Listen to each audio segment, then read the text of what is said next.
Welcome to the Manhood Podcast. You know I got to have my hype music playing in the background. A little bit of Michael Jackson going on there, and there's a little story to tell with our guests as far as the Michael Jackson theme and everything else. But the Manhood Podcast, provider, protector, procreator, promise keeper, and as you know, we're always talking about fatherhood and becoming and being a good father. And I've talked a lot about some of the things that I've done as a father, good, bad, and ugly. Well, I'm going to be interviewing my 4 children on the podcast. And I've got the first one today, my oldest daughter, who's going to be interviewing. And she's going to talk a little bit about what I may have done that was good, that was bad, that was ugly, some of the things that she received from me as far as a procreator, and was I provider, protector, promise keeper, and just hear from her, because really a good dad or a bad dad, I could say that I'm a good dad all I want to, but I think the children have some say-so in this as well. So we're going to hear from my daughter, Jada Man. Say hello, Jada. Hello. There's probably be a lot of smiling between us and everything else. And you want to tell the story of why I chose Michael Jackson? Sure. Well, first, thank you for having me on the podcast. Of course. But you demanded to be on here, remember? Exactly. I was just going to follow up with finally. I think it's a little late, but that's okay. Okay. The story about why you chose Michael Jackson. So when I had my wisdom teeth removed, and you see, he's already telling me what to do. When I had my wisdom teeth removed, I think it was either the anniversary of Michael Jackson's death or his birthday. And so when we got in the car after I had my wisdom teeth removed, I'm like loopy from the drugs, and Michael Jackson is playing on the radio, and they're doing like in memoriam and all those things, and I start bawling my eyes out because I'm like, I miss Michael Jackson. Like Michael Jackson is dead. Like I miss him. Yes. It was a memorial because he had been dead, I think, for 2 years at this point, and the anesthesia had her so loopy and everything. It scared me because she started crying. Just uncontrollably. Michael Jackson's dead. Michael Jackson's dead. I turned around and took her back to the dentist's office to say, hey, what's wrong with my daughter? And they said, well, some young ladies have responses like this to anesthesia. So I thought that was appropriate for the hype music. Well, I guess you can let me have it now. We're going to talk about some of the things that I've done as a father that may have been good, that may have been bad, that may have been ugly. Now, where do you want to start? You want to start the good, the bad, or the ugly? We can start with the good. Okay, let's go ahead and start with the good. Get the warm and fuzzies out the way. Okay. So some of the good things I feel like you've done as a father, and we've talked about this before, is like as a young lady, right? You know, knowing that my mom passed and I was in the midst of going through puberty and becoming, a young woman, I felt like it was so important. You never made comments on our appearance.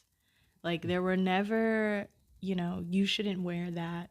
And granted, we did have I feel like for girls our age, we were more modest in the things that we wore. We also played a lot of sports, so there was a little bit of a tomboy kind of like, wanting to wear sweatpants and Jordans and all of those things. So I don't think, our clothing being inappropriate was a huge concern, but just, I told my dad, like, I wore one of his ties to school in middle school.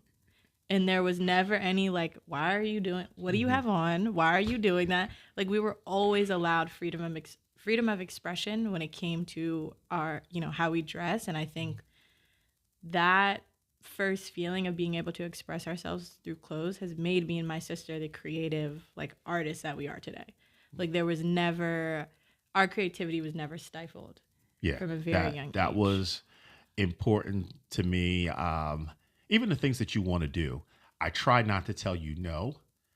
I always ask you the pros and cons and, what the consequences would be if things don't work out.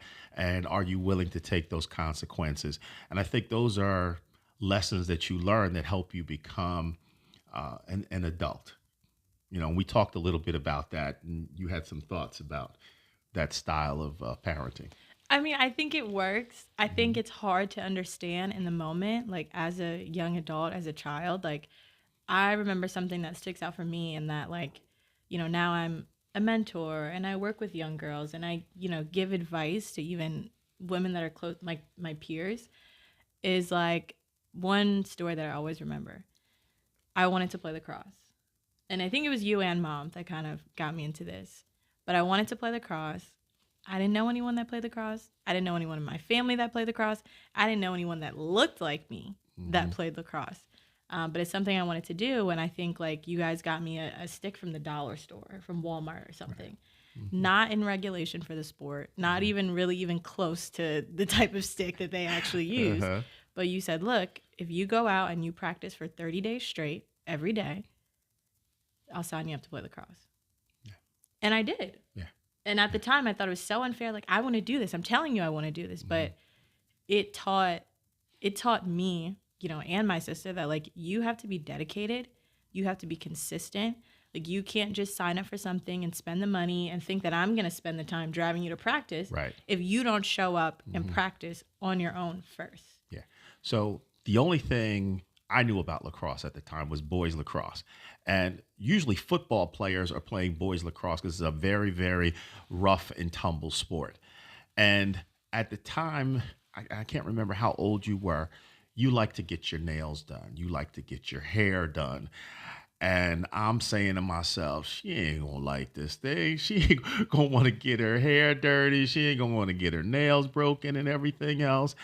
But so we wanted to see that you had made a commitment to it. And I don't know if you remember, but we actually took you to a game Mm-hmm. down in Dover to see some girls actually play lacrosse to see if that's what you wanted to do. And on the way home, we stopped at the sporting goods store and actually got you a regulation stick and everything else. But we needed to see the commitment, and we didn't know anything about it at all either. Real quick, funny story in girls lacrosse when they're young, they have to make 3 passes before they can shoot. So once they make the third pass, everyone would start yelling, "She's hot, she's hot." And I'm like, why are these grown men yelling at these little girls that she's hot, she's hot? So it took a lot of getting used to, a lot of learning the rules and everything else. But it was a commitment that she wanted to make, and we made the commitment to her to stand behind her in it. And you went on and played all the way through high school. You started as a freshman, Mm-hmm. right? And played all the way through, team captain, and everything else. So yeah, it was and no, that was Joy who First played. team all state. Oh, forgive me. you know. I, Or I'm sorry, first team all conference, second team all state. My bad. okay, all Hmm. right, all right. Anything else? Anything else good? Okay, hold on. Let me You know, think. we talked a little bit about being a procreator and your parents passing on some of their traits to you, and we had a little conversation about that. You want to talk about About the stubbornness? that? Or no, okay, the good things. Sorry, the the good. good, I'm the good skipping. things. Yes. Oh, about being bossy. So, well, okay, it's a good thing. So let me rephrase. About Uh-huh. being a leader There you go. and giving direction. Hmm. If anyone knows Bob Mann, right? When he walks into a room, it could be a party, it can be an event, it can be church, it can be Bible study. Okay, he has a level of expectation for what he wants, and he is going to delegate and corral people to meet that expectation. I mean, I can't think of an event that my dad has walked into and he has not been like, okay, maybe you need to change the lighting a little bit. The sound is off. You're having a vibration in the back. Maybe you need to fix this and that. Like, I can't think of a time that has not happened. And I'm Hmm. not just gonna put it on Bob Man. I'm gonna put it on the Man family in general. Hmm. Even my uncle, we have gone to a restaurant together, and he's looking at the ducks like, they didn't do Yeah. that right. Yeah. Yeah. Well, listen, we get it honest. Uh, my father runs his own business. Has a business. Has been in business for 60 years in Central Jersey, man heating and air conditioning, and he started this business from nothing. He knew nothing about heating and air conditioning, and he is. managing all of the resources, the people, the equipment, the tools, the trucks, and everything else. And I often ask, where did he learn that from? He grew up in rural North Carolina, very poor. I remember as a child going to the house that he was raised in, there was no running water. We had to use an outhouse. And I say to myself, how did he learn how to do these things? Well, he had 15 siblings, and laundry day was a major event, a major team activity where my grandmother took the lead and had her daughters stay home from school to wash everybody's clothes. And I believe he learned it from there, took it into his business. He taught it to myself and my brother, the uncle that Jada just mentioned. And we've passed it on to you. You want to talk about some of the comments that you get at work? Um, so I'm an operations manager, right? So I deal in a warehouse and supply chain management. I think I'm the second or third youngest manager in the entire building of probably about 30 managers or so. And I often get feedback that I am trying to boss them around. And my peers are a decade or more older than me. Um, and it's not from a place of like bossing them around, but like you said, it's from a place of leadership and from a place of like, this is an expectation of how I want the day to run. I want the shift to run. I want the week, what the priorities are. And it is an innate characteristic to want things to operate in a certain organized and like in a certain organized way. So I definitely get the feedback that I'm bossy. But I don't know a boss that isn't bossy. Yeah. So. Now, do you ever get called a derogatory term because you're a woman who has leadership skills? All the time. And it's not even just leadership skills. I'm not going to sugarcoat. Like we do, in my opinion, and I definitely learned this from my dad, we gain nothing and we learn nothing by sugarcoating or watering down what the message is. Like if you're doing something incorrectly or if you're not doing it at all, I'm going to let you know. Yeah. Is it sometimes harsher than I mean it to be? Sure. But at the end of the day, you get the message. Yeah. And the opportunity is learned and the gap is filled in terms of what we're trying to get across. So I am often critiqued for being direct and leading like a man, M-A-N-N. Yes. So my children, all of them, will call me, some of them every day, some at least once a week, some once a month, once a quarter, and talk about what's going on their jobs and everything. Some of it is venting. They think my phone is the bathroom and they're calling me to defecate as to what happened on the job that day. But they call me. And one time Jada called me and she's telling me about how someone on her job, this is at the previous job, said to her that she was too bossing and demanding and use a derogatory word. And she said to him, if I was a man, would you say the same thing? I was so proud of my daughter on that day and then in that moment because she stood up for herself. And that's one of the things I wanted my daughters to be able to do. And my sons will tell you, and I'll let them tell you when I interview, that I raised my daughters differently than my sons. Totally different situations, totally different situation I was in. But I knew as young Black women, they needed to be able to express themselves in a way that would not be taken as a negative. I did not want them to be labeled as that angry Black woman. And they needed to be able to express themselves in a way. Still be able to emote and have the emotions they would have as a woman, but be able to express themselves in a way where men in the workplace could understand what they were talking about and then stand up for themselves. So I was really proud of her in that moment. Well, let's transition to something I may have done that wasn't so good. I asked you to, put a couple things together. I'm sure you had trouble figuring out what to say because there weren't very many moments like that. Oh, sure I did. I think, like we talked about before, one of the things that stood out to me is your stubbornness. I think like you following that leadership and that direction that we just talked about, like you are not backing down on something that you believe to be true or that you believe I shouldn't do. Right. And you're not going to change your opinion. There's no convincing. There's really not much of a conversation. Like, you have your opinion on it and that's it. And we just kind of have to accept it, even if we don't disagree. And especially about my life choices. Can you think of an instance where you and I butted heads about something you wanted to do and I did not necessarily want you to do it? I can think of a couple. I think specifically when I moved, like, I guess kind of cross country the first time when I moved to Atlanta for summer after my freshman year of college. And it's less about like whether it's a good decision or not, but like we talked about, you wanted us to think, to be intentional and to be thoughtful about the things that we do. And I felt like what I was doing was intentional and thoughtful, and this is the why, and this is how I'm going to pay for it, and, planned it out.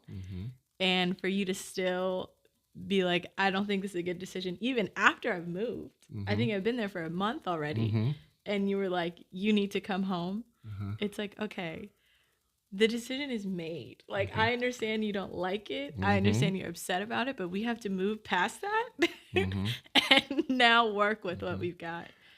Well, they say hindsight is 20/20. When you look back on it now, was I right? It's not about being right. It's not about being right. Like, Are you being stubborn right now? Was it the best decision I've ever made? No, not by any means was it the best decision I've ever made. But like he said, you taught us to make decisions and reap the consequences. And I already reaped the consequences. I didn't need you to tell me that you thought it was a bad decision. I know. So, I'm in the decision. So there was a moment there. She had moved to Atlanta. Things weren't going quite the way she had planned it. She didn't want to tell me they weren't working out the way they had planned it. But I went to visit her, and it turned out to be a very rough neighborhood. I think she even told me before she moved in, somebody was shot and killed in that housing development. So when I went to visit, I would go down the block and turn around and come back to park on her side of the street. And I would turn around in this gas station. And as I was turning around in the gas station, there's a guy coming out of the gas station talking trash to the people that work there in the gas station. I mean, yelling all kinds of stuff. And he was hyped like he had just been in a fight, like he was in a UFC fight. The people from the gas station come out bloody. All right. This man had whooped they behind. They come out with sticks and bats to come after this guy. And I just hurried up and got out of there. But literally, once we parked in front of her place, we could still hear them yelling. And I was like, yeah, this is not the place I want my baby to be. And it hurt her feelings that I was not endorsing what she did. But being that stubborn dad that you say, or stubborn person that you say I am, I wasn't going to tell you that it was good when I didn't think it was. And I think hindsight showed that I was right to be concerned. I'll be very polite about it. For sure. I wouldn't move there today or tomorrow or let anyone that I care about move to that particular area. But again, it was less about the decision, more about me. Yeah. I know that I lived in the hood. I was struggling. I was reaping that consequence. Yeah. I just needed you to be like, okay, like you tried it, but don't do this again. Okay. Anything else bad? Well, wait, I wasn't finished. You wasn't finished because I have definitely inherited this being stubborn, and it has not gotten me into the best situations. Because again, he's right. I should have just left Atlanta, but the stubborn me is like, no, I made this bet. I'm gonna lie in it. This is my decision, and I'm not gonna change it. Yeah. Okay. Any other decisions you made going to Florida senior week? Oh, we're gonna bring that one up. Buying a car before you got a paycheck. That's what I'm saying. Stubborn. Even though I love my car. It's taught me a lot of lessons Hmm. continuously every day. Yeah. Right now, even. Yeah. Okay. But and I have to say, I am very proud of you in that you're willing to take risk. Okay. Um, you do listen, and then you will still forge ahead. I think myself, your brothers, everybody told you, "Hey, don't get that car," and you went ahead and did it anyway. And it's been what, 3 years, 4 years now? It'll be 4 years in Four October. years now, Hmm. and she got this car as a senior in college, Junior. forgive me, junior in college during COVID. She moved to Vegas. And where did you go to school at? New York City. New York City. She was in school in New York City, living in Las Vegas. Okay. Again, not the decision that I would have made, but it was a back and forth between us. Well, what are you going to do about this? What are you going to do about that? And when I asked her, if your professor said on Monday you needed to be in class in New York on Wednesday, how much would it cost to get a ticket? And came back with the number, and it was something acceptable. I was like, okay, go ahead. But I didn't help help her move anything else. She did all of that on her own. She got out there. She got the vehicle, um, got the apartment, beautiful, beautiful apartment with the pool and gym and everything else that was there. And she kept up with her schoolwork. She kept a job. Even getting the job, she advocated for herself when they told her she wasn't qualified. She went back at them and said, "Well, the job asked for these qualifications, and I demonstrated that I can do all of these things." And they actually went back and gave her the job. So I was very proud of her that she spoke up for herself in that instance. So sometimes you need to be a little um, Stubborn. steadfast, Hmm. determined to get the things that you want in life. Okay, so we've covered the good. We've covered. You got more bad. No, I think like going back to the good, like Hmm. while you are stubborn and you are like confident in your opinions, I think Hmm. like one thing I appreciate in my adulthood is like watching you grow as a father. It's not Hmm. something we maybe talk about all the time, but like I think about, I mean, you're always hard on us. That's like an expectation. You definitely are like, Uh-huh. okay, I'm gonna help you out, but this is not what I taught you to do and how I want you to do it. It's a reminder. But you have grown to a place to allow us to grow. Hmm. Like you just said, it's not the decision I would have made. Yeah, Hmm. I'm still proud of you. I don't know if that's something that you would have said when I was 16. I'm wrong? Yeah, probably not. Yeah. Probably not when you were 16. Hmm. Yeah. Yeah. One thing stands out when you were 16, that senior trip that I did not want you to go on. If there was one night I wanted your mother to be alive, it was definitely that night, because she would have whooped your behind within inches of taking your life. And because I don't believe that a man should ever put his hands on a woman, let alone his child, and have her get accustomed to a man putting his hands on her. She got away with bloody murder that time. I've talked about that, and you could go back and listen to the first episode, and I've talked about that in great detail. This is the child that did it. Thank you. Thank you. But again, that's that stubbornness. Like you can Yeah. only blame yourself.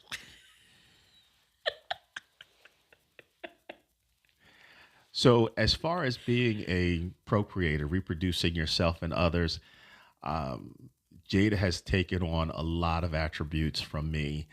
Maybe not all of the best attributes from me, but quite a few. The stubbornness is one of those things that she has, or confidence and steadfast, and I won't call it stubbornness, that she has picked up from me. But you've also picked up procrastination Okay. from me, which there are some things I wish I had not passed on to my kids, and I've talked about this before. When I drive, I speed. I wish I had not passed that on to my kids, because now I'm afraid for them, because it's scary watching them speed and some of the stories that I've heard and witnessed with them speeding in cars, especially in my car. So there are some things that I wish I had not passed on, but there are other things that are great. And Jada will be wildly successful in life because of some of the things that she's picked up. Hopefully, she'll smooth out the edges on some of the rougher things, and I think she's definitely learning. And we have a great relationship now where we talk on a regular basis, and it's different parenting a child. She talked about being 16, and then parenting an adult. And I'm learning more and more about parenting adult. You actually spend more time with your children as adults than you do as children. They're children up to, let's say, age 21.